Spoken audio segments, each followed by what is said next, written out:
सर्व हायस्कूलचे विद्यार्थी, जिल्हा परिषद शाळेचे विद्यार्थी समोर नमस्कार मंडपामध्ये. चला शिवशंभू व्याख्याते हरिभक्त पारायण प्राध्यापक निलेश महाराज कोरडे यांचं आम्ही 65 मिनिटात जिल्हा परिषद प्राथमिक केंद्र शाळा वडगाव तालुक्यामध्ये आगमन होतं.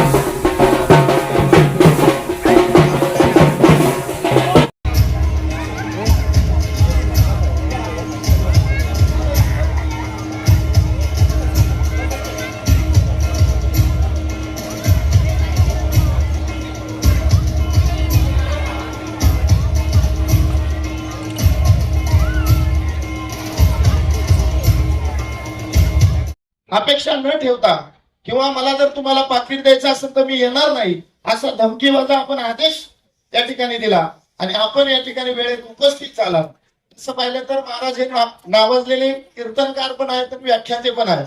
सर्वजण आपल्याला या ठिकाणी रील्सच्या माध्यमातून युट्यूबच्या माध्यमातून ऐकत असतात, सर्वांना ज्ञात आहे. परंतु आपल्या मनाचा मोठेपणा हेच नाही महाराज. आमच्या शाळेचा सर्व सध्या एक पर्व काळ चालू आहे. आम्हाला काही मागा, ग्रामस्थांना काही मागा, ग्रामस्थ लगेच एका पायावर तयार असतात. म्हणजे खऱ्या अर्थानं ज्यावेळेस अशा गोष्टी घडतात त्यावेळेस निश्चितपणे आम्हाला अभिमान वाटतो आणि आमचाही उत्साह वाढतो. त्यानं आपली सगळी ताकद प्रचंडपणाला लावली आणि सूर्याची किरण आता वेगानं पृथ्वीवर येऊ लागली. सगळीकडे त्राहिमाण वाजलं. बाहेर पडले लोक मंडपाकडं, घराकडं, गोठ्याकडं धावू लागली. प्रत्येक जण सावलीचा आधार घेऊ लागला आणि सावली जाऊन सूर्याच्या खाली आला. आता सूर्याची सगळी किरण रोखली गेली आणि आता त्याचा प्रकाश मात्र खाली पडेनासा झाला आणि पुन्हा त्याने डोक्याला हात लावला. दगडफोड्या होतं वाटायचं राजा श्रेष्ठ आहे. राजा झाल्यावर कळलं राजाची ताकद खऱ्या अर्थानं कमी करणारा तो सूर्य. सांगितले की ज्याप्रमाणे जाहिरात की एक गोष्ट असते की कोणतीही गोष्ट उठल्याबरोबर आपल्याला कळत नाही. मग जर ती गोष्ट कळतच नाही तर ते कळण्यासाठीचं जे माध्यम आहे ते मार्केटिंग सोर्स आहे.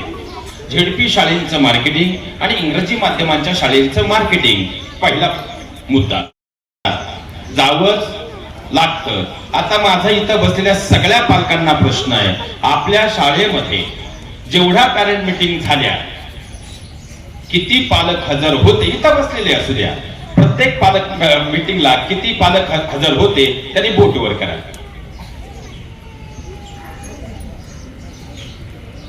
या 5 पालकांसाठी एकदा जोरदार टाळ्या वाजवा.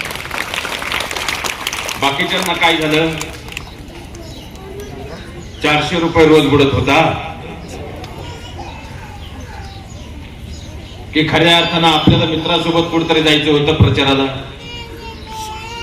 मराठी शाळेमध्ये यायला तुम्हाला आवडतं का? मग ते वॉटर बॅग, तो कोट, ते इंग्रजी शाळा, ते 1 तासाची बस हे आवडतं. मग तुम्हाला आवडते ती मराठी शाळा, बरोबर? फी सोडून काहीच घेत नाही. मराठी शाळेत आपल्याला फुकट शिक्षण मिळत असते, पण इंग्रजी शाळेत आपल्याला शाळेची फी वेगळी, बसची फी वेगळी, म्हणून मला मराठी शाळा आवडते. आता एकदा जोरदार टाळ्या झाल्या पाहिजे. आता दुसरं कोण सांगणार आहे?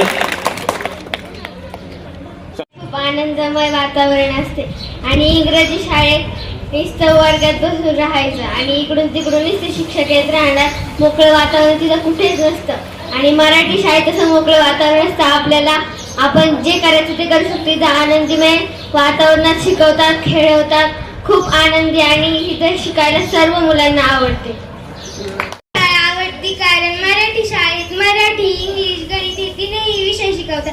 तसं इंग्लिश शाळेत नुसतं इंग्रजी शिकवतात, म्हणून मला मराठी शाळा आवडते. नक्की का आवडते? मराठी शाळेमध्ये इंग्रजी, गणित सर्व विषय शिकवतात. इंग्रजी शाळेमध्ये फक्त इंग्लिश शिकवतात. रोज खेळणे, शिकवणे यातून आम्हाला सगळे कळते. इंग्रजी शाळेत थोडंफार शिकवतात, त्याच्यामुळे मला मराठी शाळा आवडते. वा. बाकी काळजी करायची फक्त बोलायचं. मराठी शाळेमध्ये सर्व काही असते. मराठी शाळेमध्ये सर्व शिकवतात.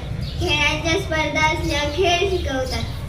भाषणाच्या स्पर्धा असल्या भाषण, असे सर्व काही शिकवतात. म्हणून मला मराठी शाळा खूप आवडते. वा. कितवीला? चौथीला. वा. मराठी शाळा का आवडते? मला मराठी शाळा आवडते कारण मराठी शाळेत मॅडम आम्हाला स्पर्धेत भाग घ्यायला लावतात, परीक्षेला बसवतात आणि खूप मार्गदर्शन करतात. त्यामुळे मला मराठी शाळा खूप आवडते. सुंदर.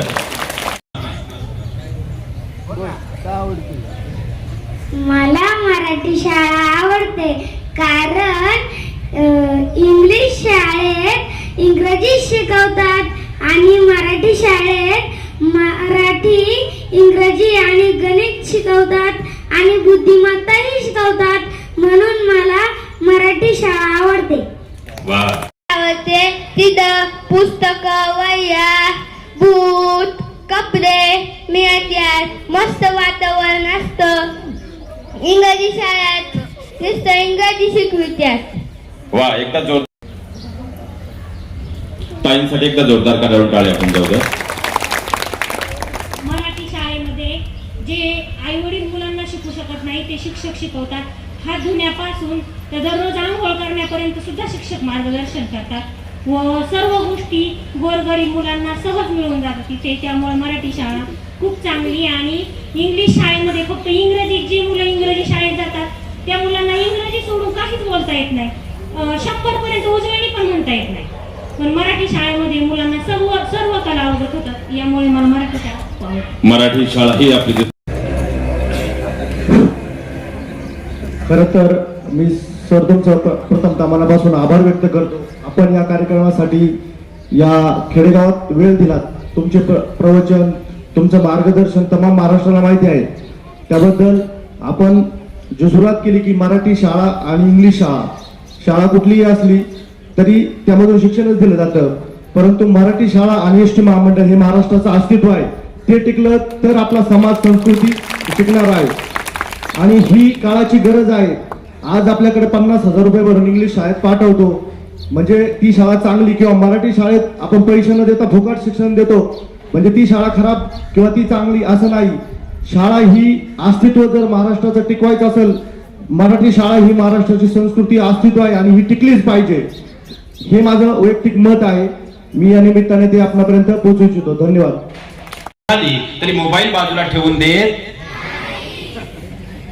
आपले पप्पा रोज सांगतात मोबाईल वापरायचा, मोबाईल घ्यायचा, मोबाईलला हात लावायचा.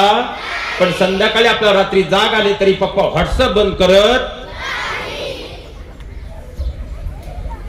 मग आता मला सांगा, जर उद्यापासून आपली मम्मी आपल्याला म्हटली की मी मोबाईलला हात लावणार नाही, तूही मोबाईलला हात लावायचा नाही, तर किती आता मुलं उद्यापासून मोबाईल कायमचा बाजूला ठेवतील, हात सुद्धा लावणार नाहीत. त्या मुलांनी बोट वर करा. वा. एकदा या सगळ्या लेकरांसाठी पालक म्हणून टाळ्या वाजवा.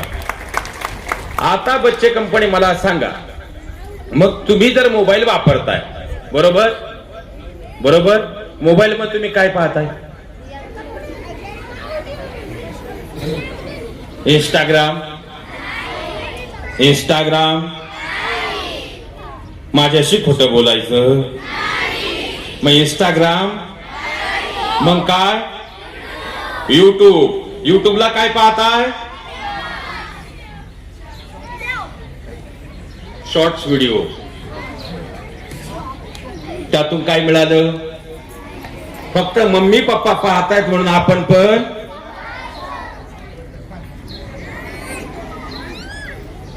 मग चूक कुणाची आहे? कुणाची? मम्मी पप्पाची का तुमची? आईची? पप्पाची पण आहे. मग आता मम्मी पप्पांना बदलणं गरजेचं आहे का मुलांनी? बरं, आता मला सांगा, जर मोबाईल आपल्याला वापरायचा आहे तर मुलं 4 वाजेपर्यंत शाळेत येत, 6 ते रात्री 10 तुम्ही फक्त एवढाच नियम केला की आपण मोबाईल वापरायचा नाही, तर मुलं मोबाईल मागतील का? मोबाईल जर तुम्ही बाजूला कपाटात ठेवून दिला आणि ते 4 तास आपण मुलांना देतोय का? बरं, पालकांना प्रश्न आहे, तुम्हाला तुमच्या उतारवयात मुलं सांभाळणार का पालक?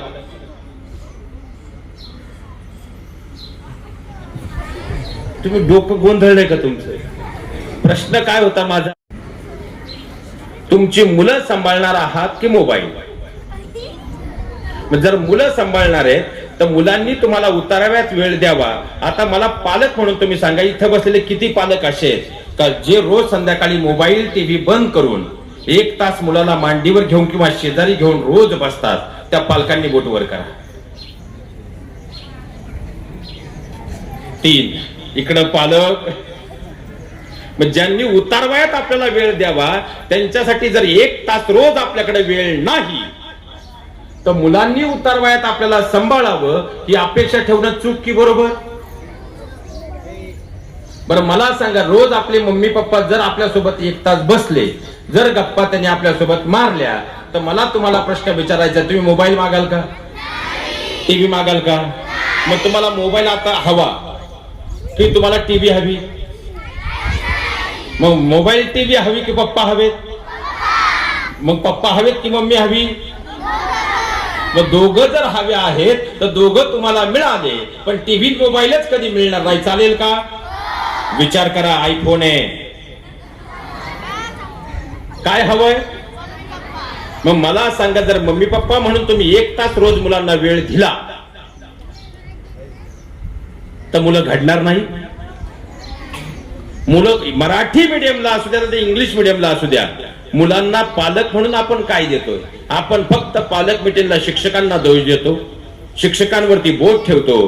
पण शिक्षकांची जबाबदारी संपल्यानंतर पालक म्हणून आपल्या ज्या जबाबदाऱ्या आहेत या जबाबदाऱ्या आपण पाळतो का याचा विचार पालक म्हणून कधी करणार आहोत?